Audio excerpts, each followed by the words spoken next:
All right, so we're now on our last module of our course, leading up to our last project. Our last project is revolving around making a crossbow. So I wanted to go into a little bit of information on crossbows that we didn't probably cover in the beginning as much. So one of the great advantages of a crossbow versus, say, like a longbow or a survival bow is for the pure fact that when a longbow user is trying to hunt, the longer he has to try to aim and really be accurate with his shot, the more fatigue and strain that's being put on his muscles that are having to hold that bowstring in place. Whereas with the archer, his only great fatigue is going to come on from the holding of the actual weight of the actual crossbow. The crossbow, once it's cocked into position, the crossbow's mechanisms are going to allow the tension and power and all that to be held within the bow itself. So the user only has to worry about the initial weight, and many crossbows from like medieval times, what they would do is they would have it on a stand or some kind of trolley that would go around, or they had like a pivoting tripod system usually on a wall, so that way it could be pivoted and the archer would have a kind of a thumb trigger here. Very much like kind of like a bazooka.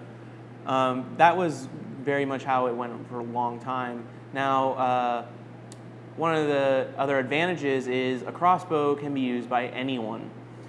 When I say anyone, that means when longbows were usually used, you had to be a certain height. A longbow can be usually 6, 7, 8 feet in length, and if you're only about 4 foot, that means you're going to be trying to fire up here.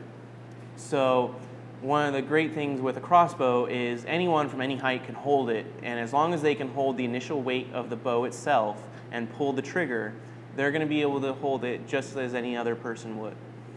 Now, the other advantage you have over a crossbow is there's often less noise string kind of sounds. It's very silent. With a longbow, if you don't have silencers on it, you can have a very loud twang sound after each shot. I've even seen some people online with longbows trying to hunt squirrels, and because they didn't have a silencer on it, as soon as they released that arrow, it had already started making a twang sound, and the actual squirrel was able to hear that sound every time and jump out of the way a split second before the arrow reached it. So that's one thing you really need to keep careful of is sound. Not all crossbows actually have a disadvantage of speed. If you're using or you've made yourself a Chinese style kind of bow, which has kind of a magazine on top that holds about 30 to 40 bows, and every time you fire, it has a kind of cocking mechanism that automatically cocks and loads an arrow into it for you. So if you're able to build one of those kind of crossbows, the one advantage over that is rate of fire.